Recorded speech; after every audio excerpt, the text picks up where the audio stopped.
ಕನ್ನಡ ಭಾಗದಲ್ಲೂ ಕೂಡ ಬಹಳ ಮಳೆ ಆಗ್ತಾ ಇರುವಂತ ಕಾರಣಕ್ಕಾಗಿ ಕುಕ್ಕೆ ಸುಬ್ರಹ್ಮಣ್ಯದ ಕುಮಾರಾಧಾರ ನದಿ ಆ ನದಿ ನೀರಿನ ಪ್ರಮಾಣ ಹೆಚ್ಚಾಗ್ತಾ ಇದೆ. ಕುಕ್ಕೆಯ ಕುಮಾರಾಧಾರ ಸ್ನಾನಘಟ್ಟ ಮುಳುಗಡೆಯಾಗಿದೆ. ಸ್ನಾನಘಟ್ಟದಲ್ಲಿ ಭಕ್ತರು ನೀರಿಗೆ ಇಳಿಬಾರದು ಅಂತ ಸೂಚನೆಯನ್ನ ಕೊಡಲಾಗಿದೆ.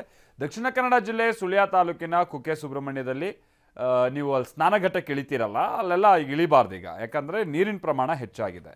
ಮೆಟ್ಲುಗಳು ಕೂಡ ನಿಮಗೆ ಕಾಣಿಸ್ತಾ ಇಲ್ಲ ನೋಡಿ, ಆ ಪ್ರಮಾಣದಲ್ಲಿ ಅಲ್ಲಿ ನೀರು ಹೆಚ್ಚಾಗಿದೆ. ಈ ಟೈಮ್ನಲ್ಲಿ ಹೋಗಲ್ಲಿ ಪೂಜೆ ಪುನಸ್ಕಾರ ಸಲ್ಲಿಸೋಕೆ ಕೆಳಗಿಳಿಯೋದು, ಆಯತಪ್ಪಿ ನೀರಿಗೆ ಬೀಳೋದು, ಕೊಚ್ಕೊಂಡು ಹೋಗೋದು ಇದೆಲ್ಲ ಆಗಬಾರ್ದು ಅನ್ನುವಂಥ ಕಾರಣಕ್ಕಾಗಿ ಕುಮಾರಾಧಾರ ಪರ್ವತದಿಂದ ಬಹಳ ಪ್ರಮಾಣದಲ್ಲಿ ನೀರು ಹರಿದು ಬರ್ತಾ ಇದೆ. ಹಾಗಾಗಿ ಅಲ್ಲಿ ಸದ್ಯ ಈಗ ನಿರ್ಬಂಧವನ್ನು ಹೇರಲಾಗಿದೆ. ದಕ್ಷಿಣ ಕನ್ನಡ ಜಿಲ್ಲೆಯಲ್ಲಿ ಮಳೆ ಆರ್ಭಟ ಮುಂದುವರಿತಾ ಇದ್ದು ಶ್ರೀ ಕ್ಷೇತ್ರ ಧರ್ಮಸ್ಥಳದ ನೇತ್ರಾವತಿ ಸ್ನಾನಘಟ್ಟ ಕೂಡ ಮುಳುಗಡೆಯಾಗಿದೆ. ದಕ್ಷಿಣ ಕನ್ನಡ ಜಿಲ್ಲೆಯ ಬೆಳ್ತಂಗಡಿ ತಾಲೂಕಿನ ಧರ್ಮಸ್ಥಳದ ಸ್ನಾನಘಟ್ಟದ ಮೆಟ್ಟಿಲುಗಳ ಮೇಲೆ ಭಕ್ತಾದಿಗಳು ತೀರ್ಥ ಸ್ನಾನವನ್ನು ಮಾಡ್ತಾ ಇದ್ದಾರೆ. ಧರ್ಮಸ್ಥಳದ ಮಣ್ಣಸಂಕ ಬಳಿಯ ರಸ್ತೆ ಜಲಾವೃತ ಆಗಿದೆ. ಮುಂಡಾಜೆ ಗ್ರಾಮದಲ್ಲೂ ಕೂಡ ತಗ್ಗು ಪ್ರದೇಶಗಳು ಜಲಾವೃತ ಆಗಿದೆ. ಉಜಿರೆ ಬೆಳ್ತಂಗಡಿ ಮಾರ್ಗದ ರಸ್ತೆ ಕೂಡ ಜಲಾವೃತ ಆಗಿದೆ ಅನ್ನೋದು ತಿಳಿದು ಬರ್ತಾ ಇದೆ.